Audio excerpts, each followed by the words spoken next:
Student की हाल है जी। मैं रमन स्कोप अकेडमी गुरदासपुर तो 11th क्लास ਦਾ नया यूनिट शुरू ਕਰਨ ਜਾ ਰਹੇ ਹਾਂ ਅਸੀਂ।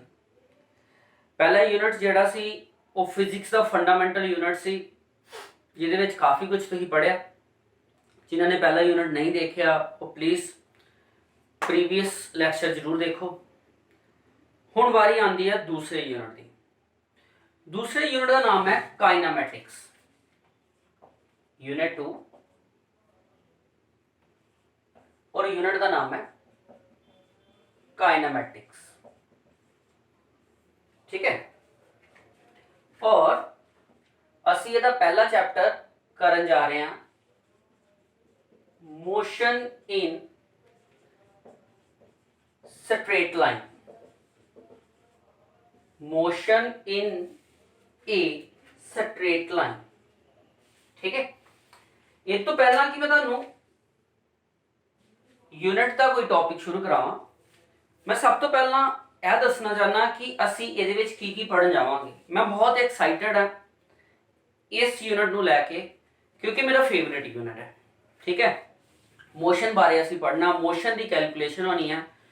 ठीक है, देखो ना, नाम से ही है काइना मतलब काइनेटिक मोशन, काइना मतलब मोशन, मैटिक्स मतलब मैथमेटिक्स।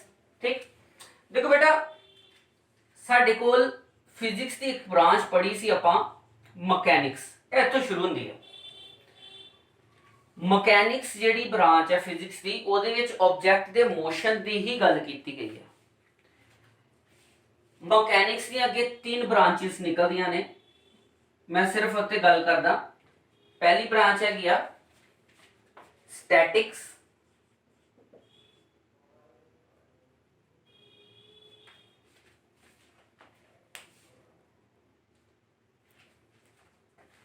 तो पहली ब्रांच है स्टैटिक्स।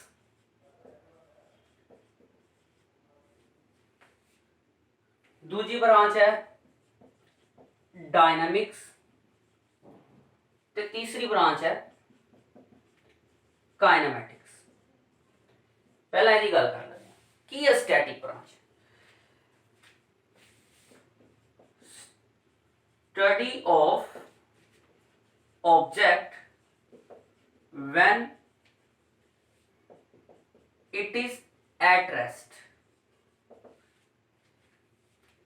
स्टैटिक वो ब्रांच है जिहदे विच असी ऑब्जेक्ट की उदों स्टडी करते पे हाँ जिस वेले साडा ऑब्जेक्ट जिहड़ा है वो rest which.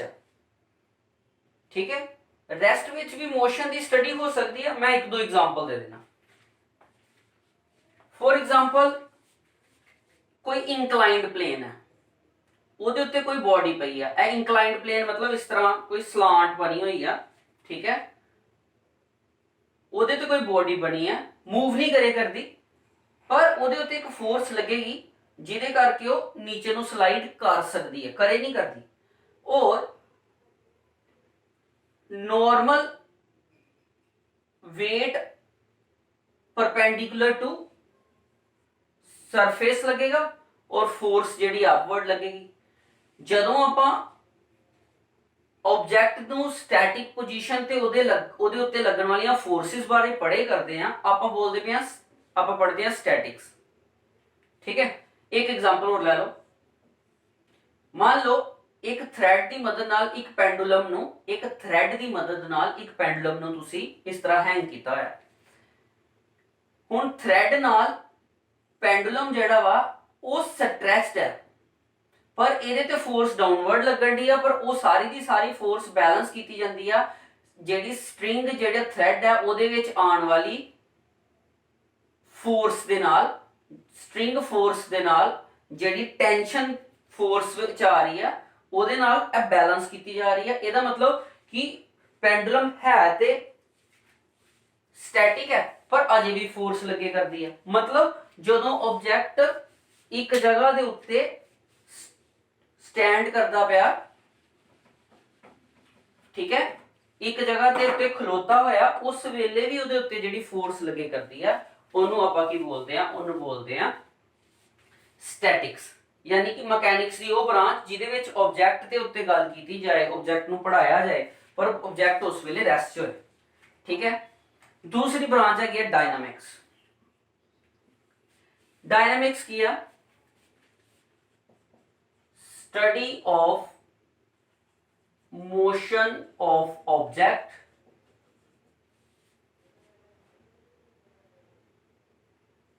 by with acknowledgement of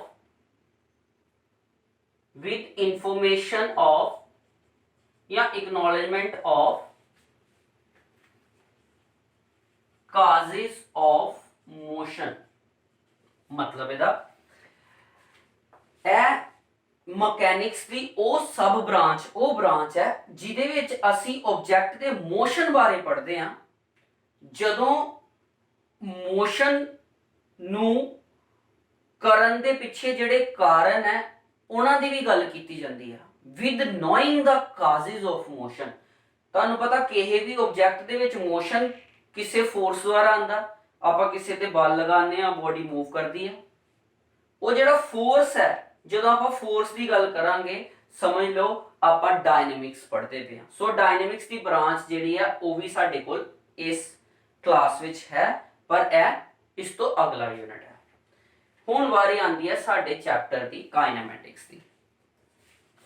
study of motion of object without knowing the cause, without knowing the cause of motion।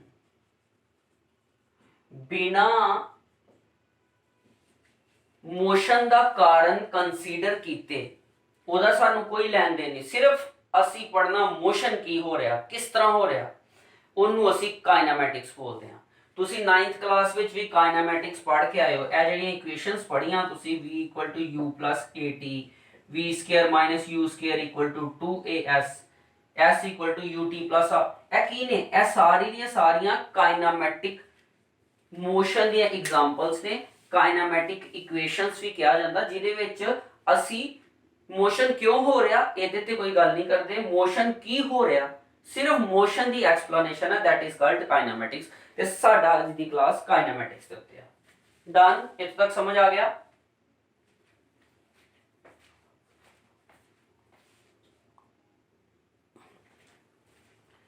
Done? ਠੀਕ ਹੈ। ਹੁਣ ਅੱਗੇ ਚੱਲਦੇ ਆ ਸਾਡੇ ਚੈਪਟਰ ਵਾਲੀ ਸਾਈਡ ਦੇ ਉੱਤੇ। ਸਾਡੇ ਚੈਪਟਰ ਦੀ ਪਹਿਲਾ ਹੀ ਹੈਡਿੰਗ ਹੈ ਮੋਸ਼ਨ ਇਨ ਸਟ੍ਰੇਟ ਲਾਈਨ, ਜੋ ਕਿ ਚੈਪਟਰ ਦਾ ਟਾਈਟਲ ਵੀ ਹੈ। ਦੇਖੋ ਸਭ ਤੋਂ ਪਹਿਲੀ ਤੇ ਗੱਲ ਆਉਂਦੀ ਹੈ ਵਾਟ ਇਜ਼ ਮੋਸ਼ਨ। ਸਾਡੇ ਕੋਲ ਇਸ ਚੈਪਟਰ ਦੇ ਵਿੱਚ ਦੋ ਟਰਮਸ ਬਹੁਤ ਮਸ਼ਹੂਰ ਨੇ। ਇੱਕ ਦਾ ਨਾਮ ਹੈ ਮੋਸ਼ਨ ਔਰ ਦੂਸਰੀ ਟਰਮ ਦਾ ਨਾਮ ਹੈਗਾ ਰੈਸਟ। ਮੋਸ਼ਨ ਔਰ ਰੈਸਟ ਆਪਾਂ ਕਦੋਂ ਕਰਨੇ ਆ? ਕੋਈ ਬੋਡੀ ਜਿਹੜੀ ਹੈ ਮੋਸ਼ਨ 'ਚ ਹੈ, when a body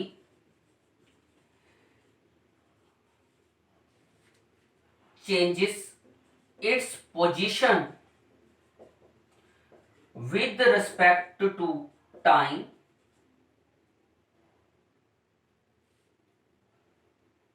according to in any surroundings, it is called motion। अगर कोई भी ऑब्जेक्ट समय दे चलन दे नाल अपने इर्द गिर्द सराउंडिंग के हिसाब नाल अपनी पोजीशन चेंज करता है ते आपां बोलते हैं it is in motion. If an object change its position during any time interval, position with respect to surrounding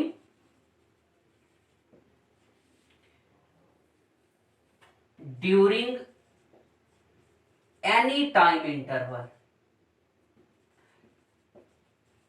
किसी भी समय के दौरान। मैं तुहानू एग्जांपल देना, मान लो आ टेबल है और मैं उस टेबल के उत्ते एक पेन रख के चला गया। समय तो बाद आफ्टर 1 आवर मैं फिर तो आके अगर उस पेन वाले पासे देखांगा तो वो पेन मेरी उस टेबल ਦੇ ਉੱਤੇ जिस डायमेंशन च ਪਿਆ ਸੀ अपने सराउंडिंग तो जिस पोजीशन ਤੇ ਪਿਆ ਸੀ ਉਹਨੇ ਆਪਣੀ पोजीशन चेंज नहीं की ਤੇ पेन की हो गया, वो पेन हो गया ਤੁਹਾਡਾ रेस्ट ਵਿੱਚ, क्योंकि रेस्ट की डेफिनेशन मोशन के ऑपोजिट है। when a body does not change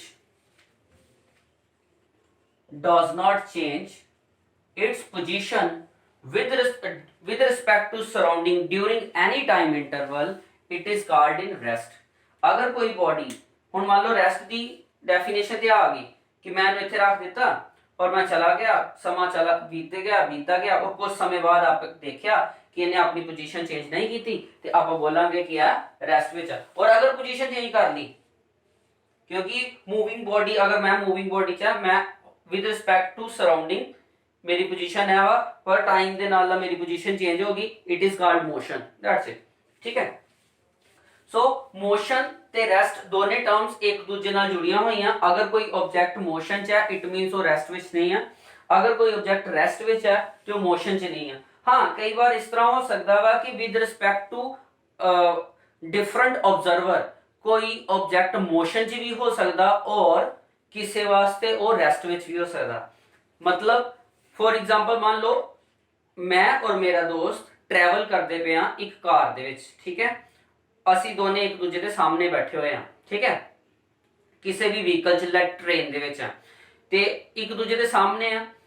ਮੇਰੀ ਰਿਸਪੈਕਟ ਦੇ ਹਿਸਾਬ ਨਾਲ ਮੇਰਾ ਦੋਸਤ ਜਿਹੜਾ ਉਹ ਰੈਸਟ ਪੋਜੀਸ਼ਨ ਚ ਆ ਜਾਂ ਉਹਦੀ ਰਿਸਪੈਕਟ ਦੇ ਹਿਸਾਬ ਨਾਲ ਮੈਂ ਰੈਸਟ ਪੋਜੀਸ਼ਨ ਚ ਆ। ਅਗਰ ਕੋਈ ਵੀ ਟ੍ਰੇਨ ਜਾਂ ਵਹੀਕਲ ਦੇ ਬਾਹਰੋਂ ਪਰਸਨ ਦੇਖੇਗਾ ਸਾਨੂੰ ਤੇ ਉਸ ਦੇ ਰਿਸਪੈਕਟ ਦੇ ਹਿਸਾਬ ਨਾਲ ਅਸੀਂ ਰੈਸਟ ਪੋਜੀਸ਼ਨ ਚ ਨਹੀਂ ਆ, ਅਸੀਂ ਮੋਸ਼ਨ ਚ ਆ। ਸੋ ਕਈ ਵਾਰ ਇਸ ਤਰ੍ਹਾਂ ਹੋ ਸਕਦਾ कि डिफरेंट ऑब्जर्वर के हिसाब नाल कोई ऑब्जेक्ट जो कि मोशन च दिखाई दे रहा वो दूसरे ऑब्जर्वर वास्ते रेस्ट विच होए ते जो रेस्ट विच दिखाई दे रहा वो किसी होर वास्ते मोशन च होए। ठीक है। हुण वारी आंदी है motion in types of motion दी। टाइप्स ऑफ मोशन,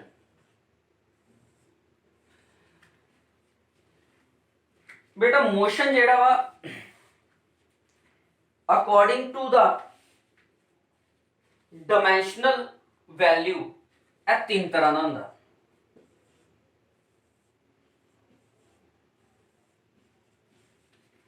सब तो पहला वा motion in 1 dimension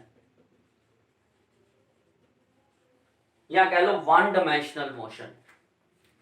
motion in 1 dimension, motion in 2 dimensions ते तीसरा ते समझ ही गए होवोगे मोशन इन 3 डायमेंशंस, क्योंकि साडियां डायमेंशंस सिर्फ 3 ही हुंदियां ने।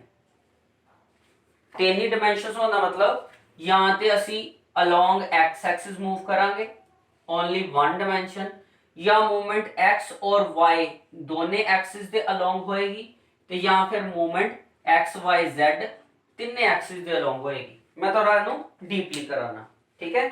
मोशन 3 प्रकार का होंदा। Motion in 1 dimension, motion in 1 dimension ही ताड़ा स्ट्रेट लाइन मोशन है। स्ट्रेट लाइन मोशन नु रेक्टिलिनियर मोशन भी कहा जाता। जदों कोई ऑब्जेक्ट सिर्फ इको एक्सिस के अलोंग चलता जाए, दूसरी एक्सिस का उहदे च कोई रोल ना होए, only eco axis they coordinate change होन ते आपां कहांगे कि साडा मोशन 1 डायमेंशनल मोशन है।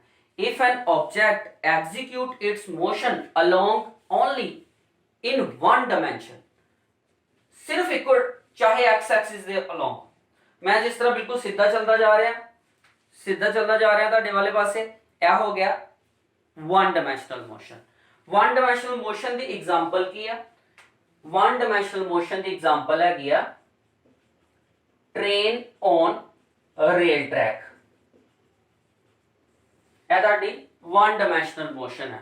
1 डायमेंशनल मोशन दे विच अगर ਮੋਸ਼ਨ ਹੁੰਦਾ ਤੇ ਇੱਕੋ ਡਾਈਮੈਂਸ਼ਨ ਤੇ ਫੋਰ ਐਗਜ਼ਾਮਪਲ ਕੋਈ ਨਿਕਾਸ ਨਲੀ ਹੈ, ਠੀਕ ਹੈ, ਕੋਈ ਪੈਸੇਜ ਹੈ, ਡਰੇਨ ਵਾਟਰ ਪੈਸੇਜ ਹੈ, ਕਿਸੇ ਵੀ ਤਰ੍ਹਾਂ ਨਾ, ਤੇ ਉਹਦੇ ਚ ਜਦੋਂ ਪਾਣੀ ਨਿਕਲ ਕੇ ਜਾ ਰਿਹਾ ਹੁੰਦਾ ਉਹ ਅਲੋਂਗ ਦਾ ਪਾਈਪ ਜਾਂਦਾ, ਇੱਕੋ ਡਾਇਰੈਕਸ਼ਨ ਆ ਉਹਦੀ। So one dimensional motion, one dimensional motion execute only ਸਿਰਫ ਇੱਕੋ ਕੋਆਰਡੀਨੇਟ ਚੇਂਜ ਹੋਏ। ਫੋਰ ਐਗਜ਼ਾਮਪਲ ਮੈਂ ਤੁਹਾਨੂੰ ਇੱਕ example with respect to coordinate ਵੀ ਦੇ ਦੇਣਾ ਕਿ ਆਬਜੈਕਟ ਚੱਲਿਆ ਤੇ ਉਹਦੇ ਡਾਇਮੈਂਸ਼ਨ ਸੀ 5 0 0 ਕਿਸੇ ਟਾਈਮ ਦੇ ਉੱਤੇ, 10 ਸੈਕਿੰਡ ਬਾਅਦ ਉਹਦੇ ਡਾਇਮੈਂਸ਼ਨ ਸੀ 20 0 0, ਫਿਰ 10 ਸੈਕਿੰਡ ਬਾਅਦ ਉਹਦੇ ਡਾਇਮੈਂਸ਼ਨ ਸੀ 50 0 0। ਤੁਸੀਂ ਨੋਟ ਕਰੋ ਸਿਰਫ x ਐਕਸਿਸ ਦੀ ਵੈਲਿਊ ਹੀ ਚੇਂਜ ਹੋ ਰਹੀ ਆ, y और z एक्सिस ਦੀ ਵੈਲਿਊ ਚੇਂਜ ਨਹੀਂ ਹੋ ਰਹੀ। ਇਹ ਮੋਸ਼ਨ ਵਨ ਡਾਇਮੈਂਸ਼ਨਲ ਮੋਸ਼ਨ ਹੈ। ਹੁਣ ਗੱਲ ਆਉਂਦੀ ਹੈ to dimensional motion the. To dimensional motion ਉਹ ਮੋਸ਼ਨ ਹੈ ਜਿਹਦੇ ਵਿੱਚ ਆਬਜੈਕਟ ਦੋ ਐਕਸਿਸ ਦੇ ਅਲੋਂਗ ਚਲੇ, ਯਾਨੀ ਕਿ ਕੋਆਰਡੀਨੇਟ ਦੋ ਐਕਸਿਸ ਦੇ ਚੇਂਜ ਹੋਣ। ਪਹਿਲਾਂ ਆਬਜੈਕਟ ਦੀ ਵੈਲਿਊ ਸੀ 10 20, कोई भी दो, जरूरी नहीं है कि x एक्सिस ही चेंज करना, y एक्सिस भी हो सकता, z भी हो सकता, पर कोई दो 10 20, बाद में आ गई 20 50, बाद में आ गई 30 70। तुसी देख रहे हो क्योंकि ऑब्जेक्ट जो मूव किया सिर्फ x और y एक्सिस ही अपने कोऑर्डिनेट चेंज करते पे आ। इस तरह के मोशन नू टू डायमेंशनल मोशन कहांगे। The motion is said to be two-dimensional if it is represented by two coordinates out of three। सिर्फ दो coordinates द्वारा explain किया जाए। ਇਹਦੀ एग्जांपल मैं दे देना। ਇਹਦੀ एग्जांपल होगी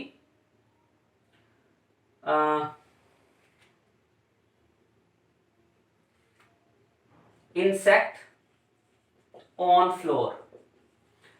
ਤੁਸੀਂ ਫਲੋਰ ਦੇ ਉੱਤੇ ਕੋਈ ਇਨਸੈਕਟ ਚੱਲਦਾ ਦੇਖੋਗੇ ਤੇ ਉਹ ਕਦੀ ਵੀ ਸਟ੍ਰੇਟ ਲਾਈਨ 'ਚ ਨਹੀਂ ਮੂਵ ਕਰਦਾ। ਉਹ ਇੱਕ ਸਪੇਸ ਦੇ ਉੱਤੇ, ਮੰਨ ਲਓ ਇਹ ਇੱਕ ਤੁਹਾਡਾ ਫਲੋਰ ਹੈ ਤੇ ਉਹ ਕਦੀ ਇੱਧਰ ਮੂਵ ਕਰੇਗਾ, ਕਦੀ ਇੱਧਰ ਮੂਵ ਕਰੇਗਾ, ਕਦੀ ਇੱਧਰ ਮੂਵ ਕਰੇਗਾ। ਇਹ ਹੈ ਕੀ ਆ ਪੂਰਾ, ਇਹ x ਤੇ y ਐਕਸਿਸ ਹੀ ਆ। ਇੱਧਰ ਨੂੰ ਚੱਲ ਗਏ x ਐਕਸਿਸ, ਉੱਪਰ ਨੂੰ ਚੱਲ ਗਏ y ਐਕਸਿਸ। ਉਹ ਕਦੀ ਇੱਧਰ ਮੂਵ ਕਰਦਾ, ਕਦੀ ਇੱਧਰ, ਦੋਨਾਂ ਦਾ ਜੁਆਇੰਟ ਯੂਜ਼ ਕਰਦਾ ਪਿਆ। ਉਹ x ਔਰ y ਐਕਸਿਸ ਦੋਨੇ ਕੋਆਰਡੀਨੇਟ ਚੇਂਜ ਹੋ ਰਿਹਾ, then the motion is called two dimensional motion.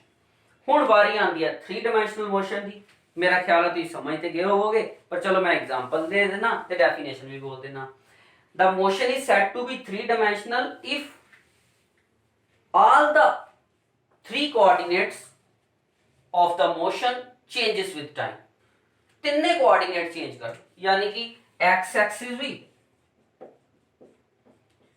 y axis ਵੀ ਤੇ z ਐਕਸਿਸ ਵੀ with respect to time।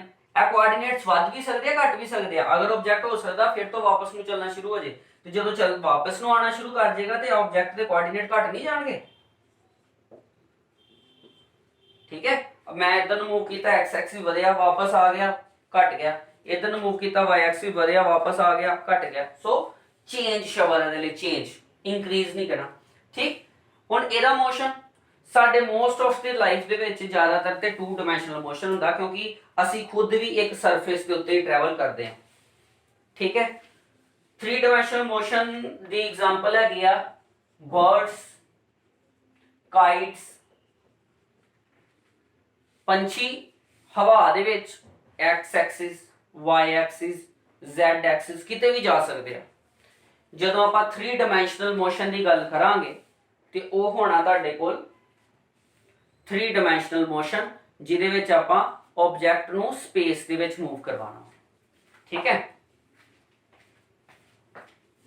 Setting ਬਣਾ ਦੇਣੀ ਬਸ। ਸੋ ਸਾਡੇ ਕੋਲ ਅਕੋਰਡਿੰਗ ਟੂ ਡਾਇਮੈਂਸ਼ਨ 3 ਤਰ੍ਹਾਂ ਦਾ ਮੋਸ਼ਨ ਹੋਇਆ। Motion in 1 dimension, motion in 2 dimension and motion in 3 dimension. 1 dimension motion ਦੇ ਵਿੱਚ ਆਬਜੈਕਟ ਹਮੇਸ਼ਾ ਟਰੈਵਲ ਕਰੇਗਾ ਔਰ ਇੱਕ ਸਟ੍ਰੇਟ ਲਾਈਨ 'ਚ ਟਰੈਵਲ ਕਰੇਗਾ। ਜਿਹਦੀ ਐਗਜ਼ਾਮਪਲ ਮੈਂ ਦਿੱਤੀ ਕਿ ਇੱਕ ਟਰੈਕ ਦੇ ਅਲੋਂਗ ਜਦੋਂ ਵੀ ਟ੍ਰੇਨ ਚੱਲਦੀ ਹੈ ਉਹ ਸਿਰਫ ਇੱਕੋ ਐਕਸਿਸ ਦੇ ਉੱਤੇ ਮੂਵ ਕਰਦੀ ਹੈ। 2 ਡਾਇਮੈਂਸ਼ਨਲ ਮੋਸ਼ਨ ਦੇ ਵਿੱਚ ਮੈਂ ਤੁਹਾਨੂੰ ਇਹ ਐਗਜ਼ਾਮਪਲ ਦਿੱਤੀ ਕਿ ਆਬਜੈਕਟ ਜਿਹੜਾ ਵਾ ਉਹ ਕਿਸੇ ਵੀ ਐਕਸਿਸ ਦੇ ਅਲੋਂਗ ਹੋ ਸਕਦਾ, ਚਾਹੇ XY, ਚਾਹੇ YZ, ਚਾਹੇ ZX, ਕੋਈ ਦੋ ਐਕਸਿਸ ਨੂੰ ਉਹ ਕਵਰ ਕਰੇਗਾ ਤੇ ਉਹਦੇ ਦੋ ਐਕਸਿਸ ਦੇ ਕੋਆਰਡੀਨੇਟ ਹੀ ਚੇਂਜ ਹੋਣਗੇ।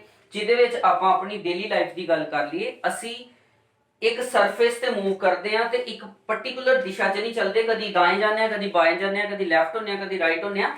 ਮੋਸ਼ਨ ਜਿਹੜਾ ਵਾ ਉਹ ਆਪਾਂ 2 ਡਾਇਮੈਂਸ਼ਨਲ ਕਰਦੇ ਆ, ਠੀਕ ਹੈ। ਔਰ ਤੀਸਰਾ ਸੀ 3 ਡਾਇਮੈਂਸ਼ਨਲ ਮੋਸ਼ਨ। 3 ਡਾਇਮੈਂਸ਼ਨਲ ਮੋਸ਼ਨ ਦੇ ਵਿੱਚ ਤਿੰਨੇ ਕੋਆਰਡੀਨੇਟ ਚੇਂਜ ਕਰਦਾ ਵਾ ਆਬਜੈਕਟ, x ਐਕਸਿਸ ਵੀ, y ਐਕਸਿਸ ਵੀ ਔਰ z ਐਕਸਿਸ ਵੀ। ਤਿੰਨਾਂ ਐਕਸਿਸ ਦੇ ਵਿੱਚ ਜਦੋਂ ਇਹੋ ਜਿਹਾ ਮੋਸ਼ਨ ਹੁੰਦਾ, ਫੋਰ ਐਗਜ਼ਾਮਪਲ ਐਰੋਪਲੇਨ, ਵੈਸੇ ਤੇ ਐਰੋਪਲੇਨ ਇੱਕ ਟਰੈਕ ਦੇ ਅਲੋਂਗ ਇੱਕ ਐਕਸਿਸ ਦੇ ਉੱਤੇ ਮੂਵ ਕਰਦਾ, ਪਰ ਜਿਸ ਤਰ੍ਹਾਂ ਹੀ ਉਹ ਮੂਵ ਕਰਕੇ ਅਪ ਨੂੰ ਜਾਂਦਾ ਤੇ ਉਹਦੀ ਐਕਸਿਸ ਜਿਹੜੀ ਆ ਚੇਂਜ ਹੋਣੀ ਸ਼ੁਰੂ ਹੋ ਜਾਂਦੀ ਆ।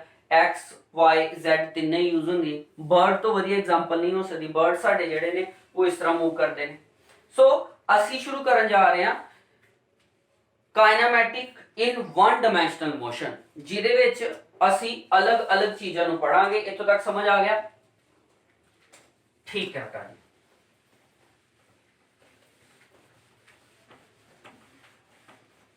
ਇੱਕ ਛੋਟੀ ਜਿਹੀ ਟਰਮ ਬੜੀ ਮਸ਼ਹੂਰ ਹੈ, ਮੈਂ ਉਹਦੀ ਵੀ ਗੱਲ ਕਰ ਲਾਂ ਕਿਉਂਕਿ ਅੱਜ ਇਸ ਚੈਪਟਰ ਦੀ ਸ਼ੁਰੂਆਤ ਹੀ ਹੈ ਔਰ ਮੈਂ ਜ਼ਿਆਦਾ ਤੁਹਾਨੂੰ ਇਹੀ ਚਾਹਨਾ ਕਿ ਤੁਸੀਂ ਕ੍ਰੇਜ਼ੀ ਹੋ ਜਾਓ ਇਸ ਚੈਪਟਰ ਨੂੰ ਲੈ ਕੇ। ਸੋ ਜ਼ਿਆਦਾ ਆਪਾਂ ਦੂਰ ਤੱਕ ਨਹੀਂ ਜਾਵਾਂਗੇ।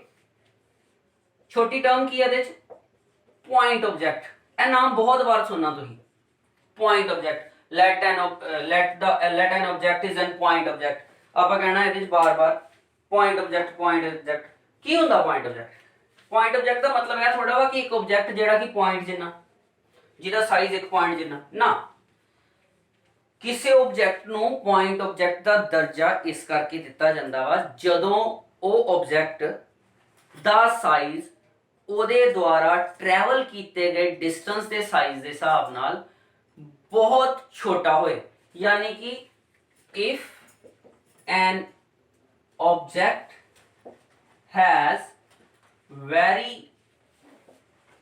small size as compared to journey या distance traveled by it,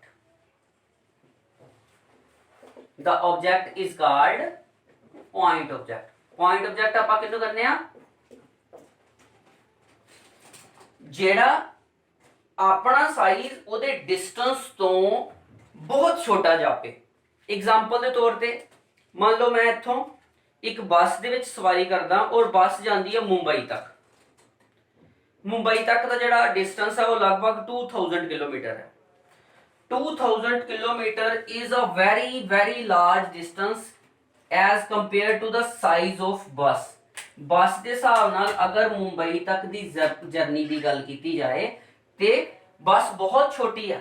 ਉਸ ਵੇਲੇ ਆਪਾਂ ਆਬਜੈਕਟ ਨੂੰ ਪੁਆਇੰਟ ਆਬਜੈਕਟ ਮੰਨਾਂਗੇ। ਸੋ ਇਹ ਇੱਕ ਤਰ੍ਹਾਂ ਦੀ ਇਮੇਜਿਨੇਸ਼ਨ ਹੈ ਕਿ ਜਦੋਂ ਕੋਈ ਆਬਜੈਕਟ ਆਪਣੇ ਸਾਈਜ਼ ਦੇ ਹਿਸਾਬ ਨਾਲ ਬਹੁਤ ਵੱਡੀ ਦੂਰੀ ਤੈਅ ਕਰੇ ਅਸੀਂ ਉਹਨੂੰ ਪੁਆਇੰਟ ਆਬਜੈਕਟ ਕਵਾਂਗੇ।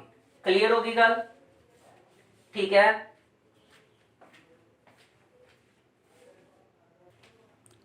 ठीक है जी।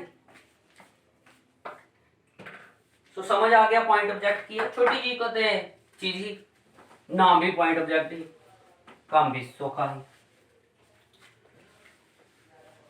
ਹੁਣ ਦੋ ਟਰਮਸ ਜਿਹੜੀਆਂ ਨੇ ਇਹੋ ਜਿਹੀਆਂ ਜੋ ਕਿ ਮੋਸ਼ਨ ਵਿੱਚ ਤੁਸੀਂ ਦੇਖੋਗੇ, ਖਾਸ ਕਰਕੇ ਸਟੇਟ ਲਾਈਨ ਮੋਸ਼ਨ ਦੀ ਗੱਲ ਕਰੀਏ, 1 ਡਾਇਮੈਂਸ਼ਨਲ ਮੋਸ਼ਨ ਦੀ ਗੱਲ ਕਰੀਏ ਤੇ ਉਹ ਟਰਮਸ ਆਣਗੀਆਂ ਡਿਸਟੈਂਸ ਤੇ डिस्प्लेसमेंट।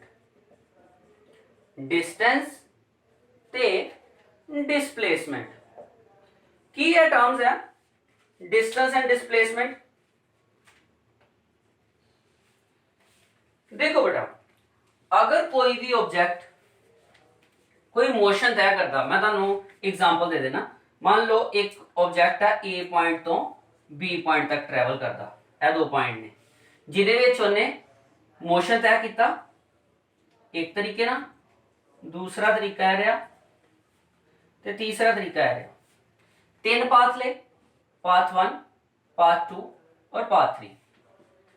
जेड़ा पाथ नंबर 1 है और जेड़ा पाथ नंबर 3 है यह तुहाडा डिस्टेंस डिस्क्राइब करन दिया। ਜਿਹੜਾ ਪਾਥ ਨੰਬਰ 2 ਹੈ ਉਹ ਡਿਸਪਲੇਸਮੈਂਟ ਸ਼ੋ ਕਰਦਾ ਪਿਆ।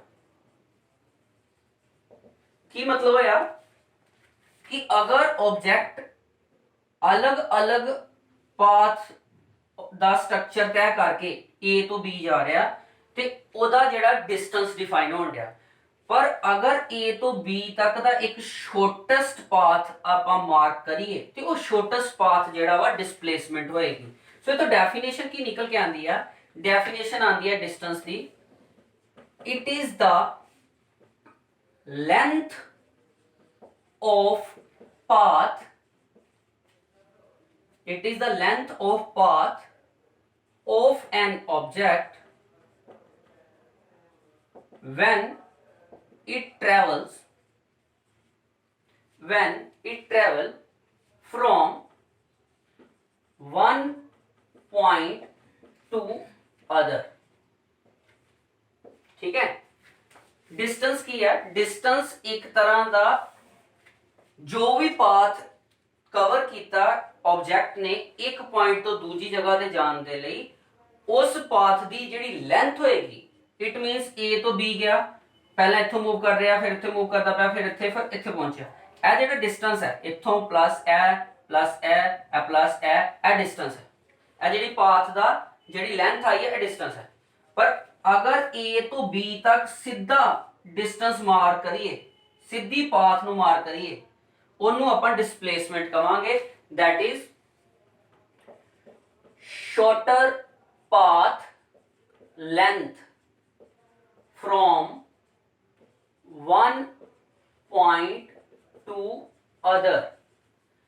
शॉर्टर पाथ लेंथ ਜਿਹੜੀ ਹੋਏਗੀ ਸਭ ਤੋਂ ਛੋਟੀ, ਇੱਕ ਪੁਆਇੰਟ ਤੋਂ ਦੂਜੀ ਪੁਆਇੰਟ ਤੱਕ ਪਹੁੰਚਣ ਲਈ ਸਭ ਤੋਂ ਡਾਇਰੈਕਟ ਜਿਹੜਾ ਡਿਸਟੈਂਸ ਹੋਏਗਾ, ਪਾਥ ਹੋਏਗਾ, ਉਹਦੀ ਜਿਹੜੀ ਲੈਂਥ ਹੋਏਗੀ ਉਹਨੂੰ ਆਪਾਂ ਬੋਲਾਂਗੇ ਡਿਸਪਲੇਸਮੈਂਟ। ਕਲੀਅਰ? डिस्टेंस ਇਹ ਇੱਕ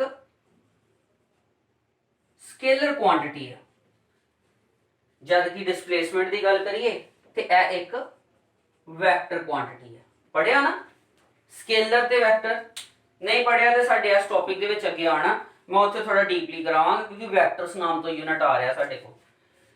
चलो फिर भी दस देना, स्केलर क्वांटिटी वो क्वांटिटी होंदियां ने जिहड़ियां कि सिर्फ मैग्नीट्यूड ते डिपेंड करदियां ने, डायरैक्शन नाल इन्हां दा कोई लैन देन नहीं हुंदा, यानी कि डायरैक्शन दा कोई इंपैक्ट नहीं है स्केलर क्वांटिटीज। वैक्टर क्वांटिटीज वो क्वांटिटीज होंदियां ने जिन्हां दे विच मैग्नीट्यूड और जिन्हां नू डायरैक्शन दोने इंपैक्ट करदियां ने, यानी कि अगर मैग्नीट्यूड चेंज होएगा तां भी चेंज हो जांदियां, अगर डायरैक्शन चेंज होएगी तां भी चेंज हो जांदी है, अगर मैग्नीट्यूड ते डायरैक्शन दोने चेंज होणगे तां भी चेंज हो जांदी। पर इहदे विच सिर्फ रोल ओनली मैग्नीट्यूड मैटर करदा, ओनली मैग्नीट्यूड। ठीक है?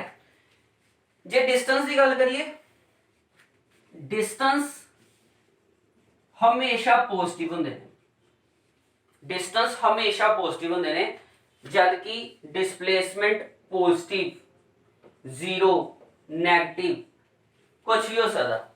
अगर अपनी दिती गई पोजीशन तो फॉरवर्ड साइड कोई ऑब्जेक्ट मूव करेगा तो पॉजिटिव हो जाएगा, अगर उथों मूव करके फिर अपनी ओरिजिन पोजीशन ते आगे रुक जाएगा तो जीरो हो जाएगा, और अगर मूव करन तो बाद ओरिजिन ते ना रुके वो पीछे चला जाएगा तो नेगेटिव ही हो जाएगा। यानी कि एक वेक्टर क्वांटिटी होने करके डिस्प्लेसमेंट पॉजिटिव, जीरो, नेगेटिव कितने हो सकते हैं।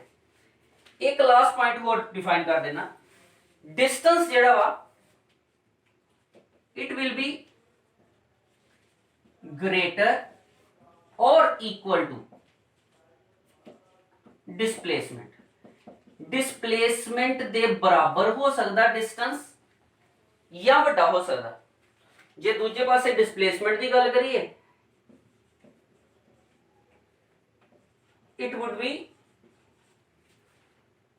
स्मॉलर और इक्वल। वड्डी नहीं हो सकती है, छोटी हो सकती है या वड्डी हो सकती है, सॉरी छोटी हो सकती है या इक्वल हो सकती है।